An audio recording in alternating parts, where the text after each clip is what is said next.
एक तरफ बीजेपी सरकार ने बुलडोजर का इस्तेमाल करके 1.5 लाख घरों को तोड़कर 7 लाख लोगों को बेघर कर दिया है। वहीं दूसरी तरफ तेलंगाना के सुभान खान ने उसी बुलडोजर का इस्तेमाल करके 9 लोगों की जान बचाई है।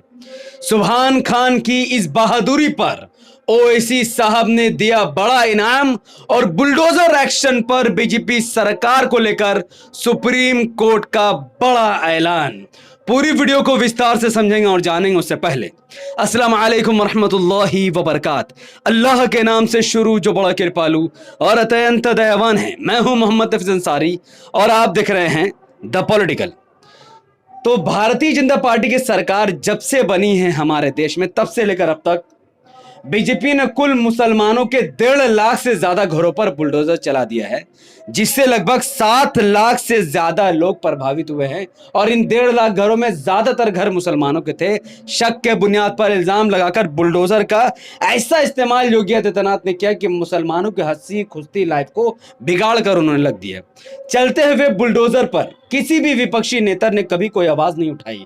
मुसलमानों का वोट लेने वाला राहुल गांधी भी खामोश रहा, मुसलमानों का वोट लेने वाली ममता बनर्जी भी खामोश रही, मुसलमानों का वोट लेने वाला तेजस्वी यादव भी खामोश रहा, मुसलमानों का वोट लेने वाला अरविंद केजरीवाल भी खामोश रहा और मुसलमानों का वोट लेने वाले नीतीश कुमार भी खामोश रहे। एक लौता ऐसा भारत का सांसद था जिसने इस बुलडोजर एक्शन पर हमेशा ही भारतीय जनता पार्टी को लताड़ लगाई। उसका नाम है असदुद्दीन ओवैसी। असदुद्दीन ओवैसी साहब ने इस बुलडोजर एक्शन पर साफ तौर पर भारतीय जनता पार्टी की सरकार को कहा कि यह सरकार गुंडई वाली काम कर रही है। बीफ के नाम पर मुसलमानों को इल्जाम लगाकर कैसे आखिर कोई एक घर को तोड़ सकता है। उसके बाद यह जो बुलडोजर वाला मामला था यह सुप्रीम कोर्ट में पहुंचा है। अब सुप्रीम कोर्ट ने भारतीय जनता पार्टी की सरकार, खास तौर पर योगी आदित्यनाथ को फटकार लगाते हुए बुलडोजर पर एक बड़ा फैसला सुनाया है। सुप्रीम कोर्ट ने कहा है कि किसी भी व्यक्ति को शक के आधार पर या जुर्म के आधार पर उसके घर पर बुलडोजर नहीं चलाया जा सकता है। कोई जुर्म करे या ना करे, उसके घर पर बुलडोजर चलाना अन्याय है, गैर संवैधानिक काम है। जब सुप्रीम कोर्ट ने योगी आदित्यनाथ की सरकार को लताड़ लगाई तो योगी आदित्यनाथ की सरकार ने क्या कहा था कि उन्होंने कहा कि योगी सरकार ने कहा कि प्रदेश में किसी का भी घर बिना कानूनी प्रक्रिया के हम नहीं तोड़ रहे हैं। और गृह विभाग के विदेश सचिव ने कहा कि किसी भी अचल संपत्ति को कानूनी प्रक्रिया के तहत ध्वस्त किया जा सकता है और हम उसी कानूनी प्रक्रिया का पालन करते हुए ही घर को तोड़ रहे हैं। हालांकि यह सरासर झूठ है। वो बीजेपी सरकार जिसका मानना है कि हम सिर्फ क्रिमिनल का घर तोड़ रहे हैं, उस बीजेपी सरकार के मुंह पर यह तस्वीर तमाचा है। इस तस्वीर को देखिए।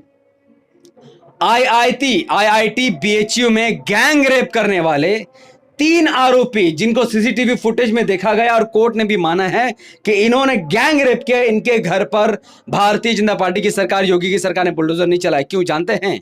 क्योंकि ये 3 व्यक्ति वो हैं जिनका ताल्लुक योगी, मोदी और बीजेपी के नेताओं से। ये इतने बड़े देशभक्त, ये जो बलात्कारी हैं बीएचयू यूनिवर्सिटी में जिन्होंने बलात्कार किया है, ये इतने बड़े देशभक्त हैं कि इनकी पहुंच मोदी और योगी तक है। यानी ऐसे लोग मोदी और योगी के नजर में राष्ट्रभक्त हैं, देशभक्त हैं, इनसे मिल रहे हैं। अच्छे लोगों से तो मिलने का टाइम नहीं है, ऐसे बलात्कारियों से मिल रहे हैं। और ये बलात्कारी जिन्होंने बलात्कार किया, उनके घर पर योगी आदित्यनाथ बुलडोजर नहीं चलाती, जिससे सिद्ध होता है कि बुलडोजर सिर्फ मुसलमानों के ही घरों पर चलाया जा रहा है। इसको देखिए, यह है कुलदीप सिंह सेंगर। 2019 में इसने एक लड़की के साथ बलात्कार किया। चूंकि ये बीजेपी का एमएलए है, इसके भी घर पर भारतीय जनता पार्टी की सरकार, योगी की सरकार ने बुलडोजर नहीं चलाया, जो इस बात को सिद्ध करती है कि बुलडोजर जो उन पर नहीं चलता, उन बलात्कारियों पर नहीं चलता, उन दंगाइयों पर नहीं चलता जिनका ताल्लुक बीजेपी से है, बल्कि उनके घरों पर चलता है जो बीजेपी के खिलाफ प्रोटेस्ट करती है।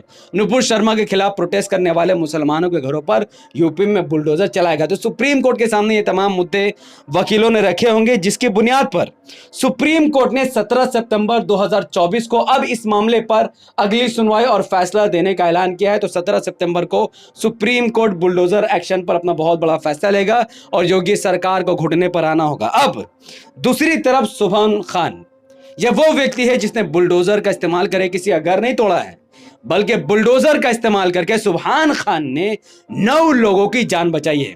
यह सुभान खान है जो 7 साल से तेलंगाना में एक जेसीबी ड्राइवर के रूप में काम कर रहे थे, लेकिन 3 सितंबर 2024 को पता चला कि तेलंगाना के अंदर प्रकाश नगर में मुनेरो रिवर के ऊपर बनी हुई ब्रिज के ऊपर 9 लोग फंसे हुए हैं। वहां पर बाढ़ की अवस्था बनी हुई थी, इतना ज्यादा पानी ऊपर आया कि वो 9 लोग ब्रिज के ऊपर ही फंस गए।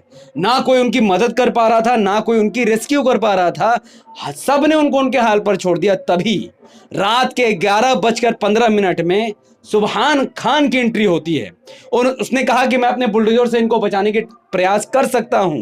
लोगों ने फोर्सफुली मना किया कि सुभान खान तुम्हें जाने की जरूरत नहीं है, तुम भी डूब जाओगे। तो सुभान खान ने ऐतिहासिक बात कहा, उन्होंने कहा अगर मैं मरूंगा तो एक मरूंगा, लेकिन अगर बचाऊंगा तो 9 जिंदगियां मैं बचा लूंगा।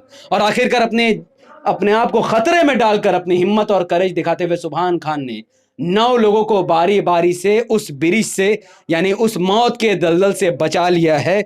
जिसके बाद सुभान खान का भव्य तरीके से स्वागत हुआ, लोगों ने जय जयकार के नारे लगा और अब सुभान खान की तारीफ में असदुद्दीन ओवैसी साहब ने बाज़ाब्ता उनको अपने ऑफिस में बुलाया, अपने घर में बुलाया, उनको इज्जत दिया। सोचिए ओवैसी साहब के सामने बैठना कितना बड़ा एहतराम और कितना कामयाबी की बात है। ओवैसी साहब ने इसके अलावा सुभान खान को चादर से सम्मानित किया। ये सम्मान है, ये बड़े बड़े लोगों को सम्मान दिया जाता है और साथ ही उनको फूल माले से भी उनका सम्मान किया। अब ये बहुत इंटरेस्टिंग फोटो है जिसको मैं आगे बताने वाला हूँ, क्योंकि ये बीजेपी से बहुत बड़ा जुड़ा हुआ इशू है।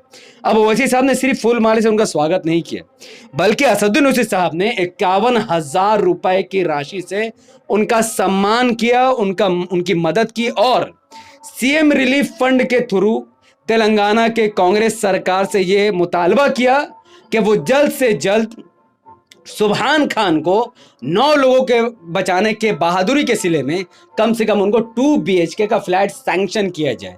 ये है अपने नेता होने की ताकत, ओवैसी साहब की ताकत। अब इस तस्वीर को ध्यान से देखिए, ये देखिए 2 तस्वीरें। एक तस्वीर आप देख सकते हैं कि ओवैसी साहब ऐसे व्यक्ति को फूलमाला पहना रहे हैं जिसने 9 लोगों की जान बचाई है।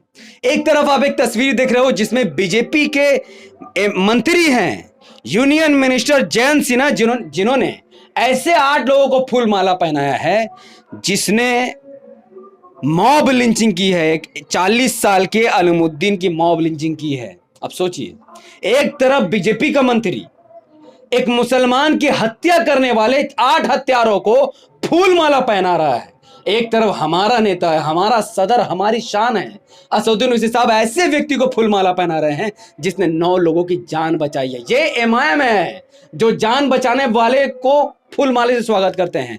ये बीजेपी है जो जान से मारने वाले लोगों का फूल और माले से स्वागत करती है। ये फर्क है एआईएमआईएम में और भारतीय जनता पार्टी में। तो इस देश के हिंदू और मुसलमानों को समझना होगा कि हमें एमआईएम जैसे पार्टी की जरूरत है, हमें ओवैसी साहब जैसे नेताओं की जरूरत है जो जान बचाने वालों का सम्मान करते हैं। हमें बीजेपी की जरूरत नहीं है जो जान से मार डालने वाले लोगों का स्वागत करती है, जो मर्डरर, खूनी, बलात्कारियों का स्वागत करती है। यह फर्क है बीजेपी और एआईएमआईएम में। आप में से जितने व्यक्ति को भी यह लगता हो कि बुलडोजर से घर तोड़ना ज्यादा बेहतर है कि बुलडोजर से लोगों का घर बचाया जाए, योगी आदित्यनाथ से भी बड़ा काम सुभान खान ने किया। योगी सीएम होते हुए भी 1.5 लाख घर बनाने की जगह 1.5 लाख घर वो तोड़वा चुके हैं।